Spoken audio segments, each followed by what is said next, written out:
3 months. That's how long I'd been the oldest living member of my family when the letter arrived. My father, Robert Harrison, died of a massive heart attack on June 14th. He was 73 years old. My mother, Catherine, had passed from breast cancer 15 years earlier, when I was just 47. Now it was just us, the 4 Harrison children, scattered across 3 states, bound together by grief and a lifetime of Sunday dinners. We'd buried Dad on a Tuesday. Beautiful service. The whole town of Riverside turned out. Dad had been the high school principal for 30 years. Everyone had a story about how Mr. Harrison changed their life, believed in them when no one else did, pushed them to be better. We stood together at the graveside, me, Jennifer, Marcus, and Daniel, the 4 of us. All that was left. The estate had been simple. Dad wasn't wealthy, but he'd been careful. The house, the savings, the retirement accounts.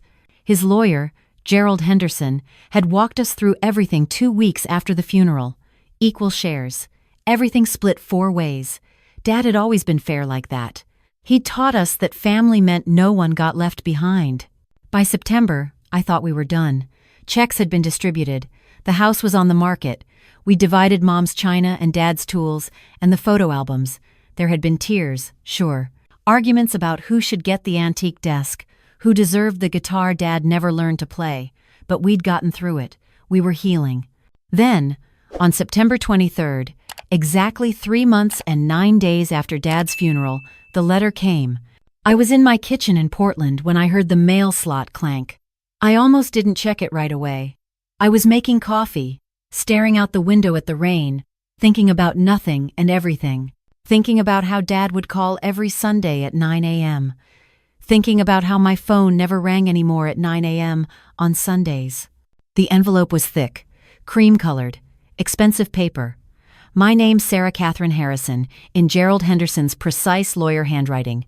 No return address, just my name. I opened it, standing at the kitchen counter. Inside was another envelope, sealed with red wax. Actual wax, like something from a Victorian novel. And on the outside of that inner envelope, a note in Gerald's handwriting. Sarah, your father left specific instructions. You must read the enclosed letter alone. Lock your door. Turn off your phone, read every word, then call me at the private number below. Do not contact Jennifer, Marcus, or Daniel until after we speak. This is your father's explicit final wish.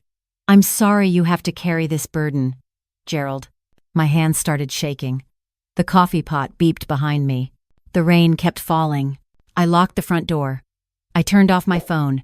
I sat down at the kitchen table where I'd eaten breakfast for the last 20 years, where my husband Tom and I had raised our 2 daughters, where I'd cried when Mom died and when Dad died and when life got too heavy to carry standing up. I broke the wax seal. The letter inside was in Dad's handwriting, shaky, uneven. He must have written it in those last weeks when his hands weren't steady anymore, when his heart was already failing and he knew it. My dearest Sarah, it began. If you're reading this, I'm gone. I'm so sorry, sweetheart. I'm sorry I won't be there for your 65th birthday. I'm sorry I'll miss watching the girls graduate from college. I'm sorry for 1,000 things. But most of all, I'm sorry for what I'm about to tell you. I'm sorry I didn't have the courage to say this to your face. You need to know something about our family. Something I discovered 2 years ago that has eaten at me every single day since. I tried to tell you so many times. I picked up the phone, I wrote drafts of letters, I rehearsed speeches in my head at 3 in the morning when I couldn't sleep. But I could never find the right words. Maybe there are no right words for this. Your mother had a relationship before we were married. I've always known that. She told me about Michael Brennan the day I proposed to her. They dated for 2 years at Michigan State. She loved him, but he wasn't ready to settle down. And she was. She ended it. She chose me. I never held it against her. We built a beautiful life together. 46 years of marriage, 4 incredible children, a home full of love. I thought we'd told each other everything. But 2 years ago, I went for my annual physical. Doctor.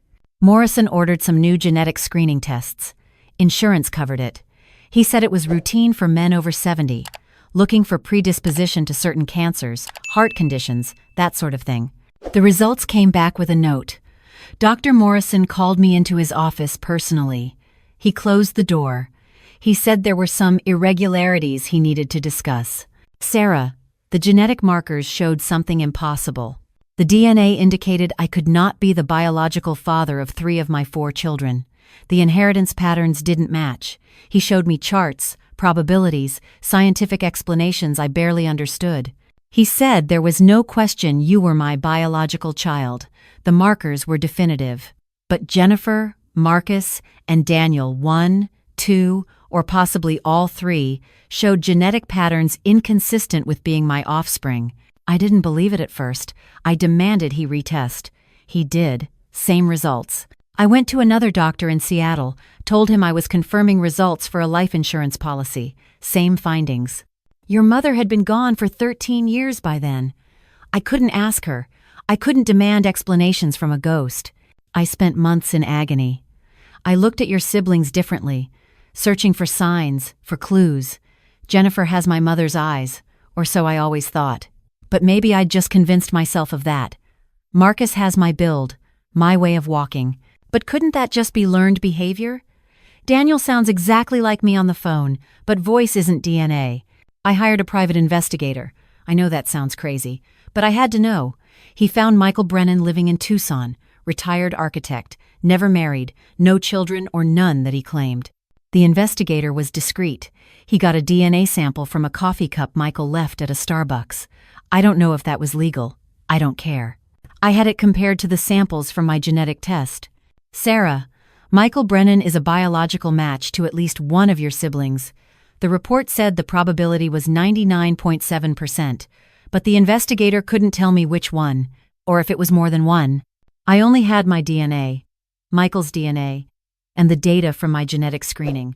I would have needed direct samples from your siblings to know for certain. I couldn't do that. I couldn't take their DNA without their knowledge. I couldn't hire someone to steal their coffee cups. They're my children, all of them. I raised them. I love them. Biology be damned. But here's the problem, and why I'm burdening you with this knowledge. Your mother's family trust. You remember the Whitmore Family Trust. Your mother's grandfather established it in 1924. Oil money from Texas. The trust has grown substantially over the decades. When your mother passed, her share went into a subtrust with specific instructions. Upon my death, that subtrust, currently valued at approximately $2.3 million, is to be distributed to the biological descendants of Catherine Whitmore Harrison. Those are the exact words in the trust document. Your mother's cousins in Houston administer the trust. They've never liked that Catherine's share went to her children. They wanted it to stay in the Whitmore bloodline, to flow to their children eventually. They've been waiting for an opportunity to challenge the distribution. If we divide the trust equally among the 4 of you, and they find out that 1 or more of you aren't biological descendants of Catherine, they will sue. They will demand DNA tests. They will force the truth into the open. They will take it all the way to the Texas Supreme Court if they have to. And they'll win. The trust language is ironclad. I've been working with Gerald for 2 years on this. He's researched every possible option. We've consulted with estate attorneys in 3 states. There are only a few paths forward. Option 1. You, as the confirmed biological child, receive the entire trust distribution. Then, privately, you redistribute equal shares to your siblings as personal gifts. The Whitmore cousins can't contest gifts made with your own money. Everyone gets $575,000. The family never has to know the truth. The downside: you have to lie about why Dad gave you everything. Your siblings might think you manipulated me in my final years. They might resent you. Your relationship with them might never be the same, and you have to carry this secret forever. Option 2. We demand DNA testing now. We find out definitively which of your siblings is or isn't Catherine's biological child. We distribute the trust only to the biological descendants. We tell everyone the truth. The downside: you destroy that person's identity. You ruin their relationship with their siblings. You reveal that their mother had an affair, or affairs, during a period of her life they thought they understood. You tear apart the family over money. And for what? The truth? Sometimes the truth is a weapon that causes more damage than the lie ever could. Option 3. You decline the trust entirely. Let it default to the Whitmore cousins, as the trust document allows. Split only my personal estate equally among the four of you. No lies, no tests. No one ever needs to know. The downside: you forfeit $2.3 million that your mother wanted you to have. You let her cousins win, the same cousins who never visited her when she was sick, who didn't come to her funeral, who only care about money. And even then, they might still demand investigation if they're suspicious. Sarah, I can't make this choice for you. I thought about it for 2 years. I wrote 3 different versions of my will. I changed my mind a dozen times. In the end, I decided to trust you. You're the oldest. You're the strongest. You've always been the one who held the family together when things fell apart. You did it when your mother died. You did it when Marcus got divorced. You did it when Jennifer's daughter was sick. You'll know what's right. You'll know what the family needs.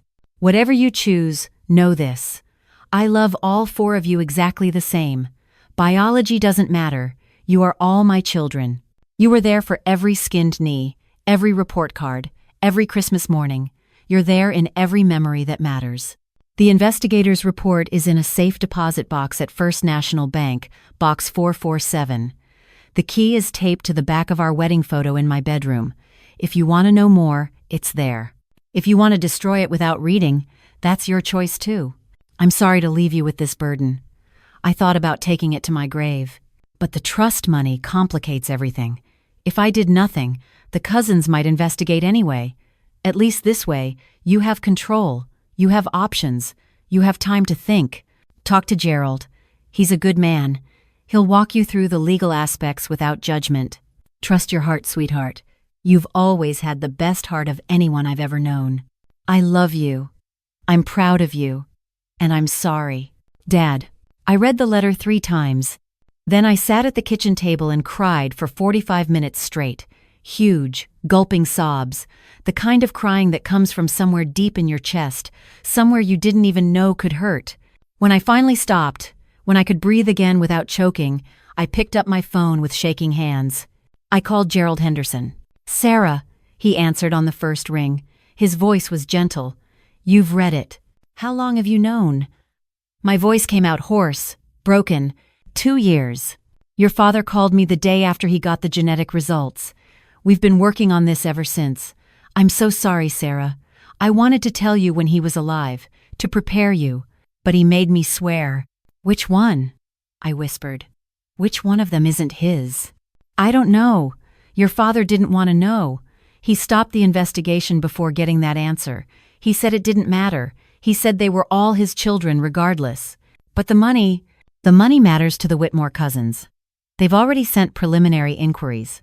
They're suspicious. Your mother apparently told her sister something years ago, before you were all born. A hint about Michael Brennan. The sister told her daughter. The cousin in Houston has been digging. So they already know? They suspect. But they can't prove anything without DNA tests, and they can't force those tests unless they have standing to contest the distribution. Right now, they don't. Your father's will is solid. But if you distribute the trust according to the terms equally to all biological descendants, and even one of your siblings isn't biological, they can sue. They will sue. I closed my eyes. Tried to think. Couldn't. "What would you do?" I asked. "If it was your family?" Silence. Then, "I can't answer that, Sarah. I can only tell you the legal ramifications of each choice. But if you want my personal opinion, off the record, please. Your father loved his children. All of them. In 2 years of working on this, he never once referred to any of them as not his. He called them his son, his daughters. He showed me pictures from Jennifer's wedding, Marcus's 30th birthday, Daniel's college graduation. He cried talking about them. That man was their father in every way that matters. But the truth? The truth is complicated. Is the truth that one of them doesn't share his DNA? Or is the truth that he raised them, loved them, sacrificed for them? Which truth matters more? I didn't have an answer. "Take some time," Gerald said. "You don't have to decide today. The estate is still in probate. We have 60 days before the trust distribution deadline. Think about it. Pray about it if you're inclined. And call me when you're ready." I hung up, sat in the silence of my kitchen, stared at Dad's letter on the table. Then I did something I'd been avoiding since he died. I drove to Riverside, 3 hours in the rain, back to the house where I grew up. The house was empty now, staged for sale. Jennifer had organized it. She'd always been the organized one. Everything looked perfect. Generic furniture, neutral paint, family photos packed away. I let myself in with the key I'd kept. Went upstairs to Dad's bedroom. Our old bedroom, mine and Jennifer's, was now a guest room. Marcus and Daniel's room was an office. But Dad's room still felt like Dad. I found the wedding photo on his dresser. Mom and Dad, young and beautiful, 1965. Mom in her white dress with the long train. Dad in his suit with the skinny tie. Both of them grinning like they couldn't believe their luck. I turned the photo over. There was the key, taped to the back, just like he said. I sat on Dad's bed, held the key, thought about driving to First National Bank, reading the investigator's report, finding out which of my siblings carried Michael Brennan's DNA instead of Dad's.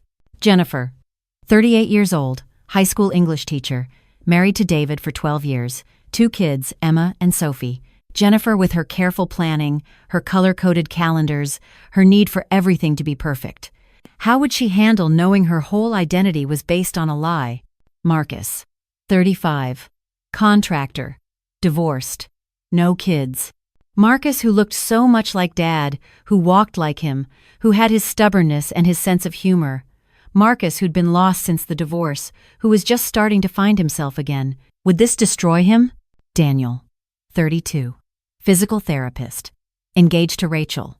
Daniel, who was the baby, who Dad had coached in Little League, who'd called Dad every Wednesday night for their standing phone date. Daniel, who still cried at the mention of Dad's name. How could I tell him he wasn't Dad's biological son? I sat there for an hour, holding the key, thinking about bloodlines and biology and what makes a family. Then I put the key back, taped it exactly where it had been, put the wedding photo back on the dresser. I didn't need to know. Dad hadn't wanted to know. Maybe that was the answer right there. I drove home, called Gerald the next morning. "I've decided," I told him. "Option 1, I'll take the trust. I'll redistribute it to them as gifts. They don't need to know." "Are you certain? Once this is done, there's no undoing it. You'll carry this secret for the rest of your life." "I'm certain. Dad carried it for 2 years. I can carry it for 40 more if I have to." "What will you tell them?" "They'll have questions about why you got the trust, and they didn't." "I'll figure it out. I'll say there were tax reasons, or trust complications, or something. I'll make it make sense." "And if they resent you?" "Then they resent me. I'd rather they resent me for something that isn't true than hate each other for something that is." Gerald was quiet for a moment. Then, "Your father would be proud of you, Sarah." "No," I said. "He'd be sorry he put me in this position, but he'd understand why I'm doing it." The legal work took 6 weeks. Gerald structured it carefully. The trust distribution came to me in November. $2. $3 million, less taxes and fees, came out to just over $2 million net. I called a family meeting. First one since the funeral. I asked them to come to Portland, told them we needed to discuss some final estate matters. They arrived on a Saturday in late November. Jennifer drove up from Sacramento with David and the girls. Marcus came in from Boise. Daniel flew from Phoenix with Rachel. We gathered in my living room. Tom made coffee. The girls played in the backyard with our golden retriever. It felt like Thanksgiving, like the holidays when we were kids, when everyone came home and the house was full of noise and love. I'd rehearsed my speech 100 times. Still, my hands shook when I stood up to talk. So, I started. Gerald called me last month. There was something Dad didn't include in the main will, some investments we didn't know about. I could feel them tensing. Money always made people tense. Mom's family trust. You remember it distributed to Dad when she died. Well, Dad had it reinvested. He was apparently very good at picking stocks. I tried to smile. Must have learned something from all those economics classes he taught. "How much are we talking about?" Marcus asked. "Always direct, my brother." "About $2 million. But here's the thing, there are complicated tax implications with trust distributions. Gerald advised that it would be better if one person received it, then distributed it as gifts. Avoids estate taxes, inheritance complications, all that legal stuff. I could see Jennifer's face tightening. She thought I was about to say I was keeping it. I could see it in her eyes, the hurt, the anger building. So I'm taking the distribution this week. And then I'm giving each of you $600,000. I'm keeping $200,000 to cover the taxes and legal fees. It's all documented, all legal, all clean. Silence. Then chaos. What? Daniel stood up. Sarah, that's insane. You don't have to. 600,000? Jennifer's voice cracked. Are you serious? That's your inheritance, Marcus said, from Mom's side. You don't have to share it. It's our inheritance, I said firmly. Mom would have wanted all four of us to benefit. Dad did too. He set this up specifically so we'd all share equally. I'm just following his wishes. More protests, more arguments, Jennifer cried. Daniel tried to refuse. Marcus kept insisting I should keep more. But in the end, they accepted. They signed the papers Gerald had prepared. They thanked me with hugs and tears and promises that they'd never forget this. That night, after everyone had left, after Tom had gone to bed, I sat alone in the dark living room. I thought about what I'd done, the lie I'd told, the secret I'd agreed to keep. But more than that, I thought about what I'd seen that afternoon. The four of us, Jennifer, Marcus, Daniel, and me, sitting together, laughing about memories. Jennifer telling stories about teaching Emma to drive. Marcus sharing photos from his latest construction project. Daniel showing us Rachel's ring, talking about wedding plans. I thought about how Jennifer has Dad's way of tilting her head when she's listening. How Marcus has that same stubborn set to his jaw when he's determined. How Daniel makes the same terrible puns Dad used to make. Maybe they got those things from DNA. Maybe they learned them by watching, by being Dad's children for 30-some years. Did it matter which one it was? I looked at my own hands. 62 years old. Starting to look like Mom's hands, like Grandma Whitmore's hands. Genetic? Learned? Some combination of both? The truth is, I'll never know which of my siblings shares Michael Brennan's DNA instead of Robert Harrison's. I destroyed that key. Next time I was at the house, I found the key and threw it in the river. I called Gerald and told him to destroy the investigator's report, to delete any electronic records, to make sure no paper trail existed. Are you sure? He'd asked. I'm sure. Whatever's in that report can only hurt people. It can't help them. It can't change the past. It can't make them more or less Dad's children. So why would I want to know? He'd agreed. Sent me a letter confirming everything had been destroyed. Attorney-client privilege meant it would never resurface. It's been 6 months since that family meeting. 6 months since I distributed the money. 6 months of carrying this secret. Jennifer used her money to buy a house with a yard big enough for the girls to play. She sends me pictures of their garden, of Emma's treehouse, of family dinners on their new patio. In every picture, I look for signs. Is she the one? Does she have Michael Brennan's eyes? Or am I just imagining things because I know the secret? Marcus invested his money, started his own construction company. He's happier than I've seen him in years. He calls me every Sunday morning, 9 a.m., just like Dad used to. Keeping the tradition alive, he says. Sometimes I wonder if he's overcompensating, if somehow he knows, suspects, feels different from the rest of us. Then he tells me a joke and laughs exactly like Dad used to laugh. And I think maybe I'm the one who's different, the one who sees shadows where there's only light. Daniel and Rachel got married in April. Small ceremony, just family. I walked him down the aisle because Dad couldn't. Daniel cried the whole time. So did I. Were those tears just about Dad being gone? Or was there something else? Some unconscious knowledge that the man who raised him might not have been his biological father? Or am I projecting my own guilt onto his grief? I don't know. I'll never know. And that's the point, isn't it? That's what Dad figured out in his 2 years of carrying this burden. That knowing doesn't help. That truth without context is just destruction. That family is built on years of showing up, not on chromosomes and genetic markers. I think about Mom sometimes, about Catherine Whitmore Harrison, who I thought I knew everything about, who apparently had secrets I'll never understand. Did she love Michael Brennan? Did she regret choosing Dad? Did she ever wonder about the biology of her children? Did she know? I'll never know that either. She took her secrets to the grave. Maybe that's what we all do in the end. Maybe we all carry pieces of truth that would hurt more than they'd heal. The Whitmore cousins made some noise at first, questioned why I received the trust distribution alone. Gerald handled it, showed them the trust documents, the legal justification, the tax structures. They couldn't find anything to contest. Eventually, they went quiet. Moved on to fighting about something else, some other portion of the family money. My siblings have no idea how close they came to being torn apart. How close we all came to having our family destroyed by a truth that wouldn't have changed anything except how we looked at each other. I sleep well most nights. Tom knows I had to tell someone, and he's my person, the one I tell everything.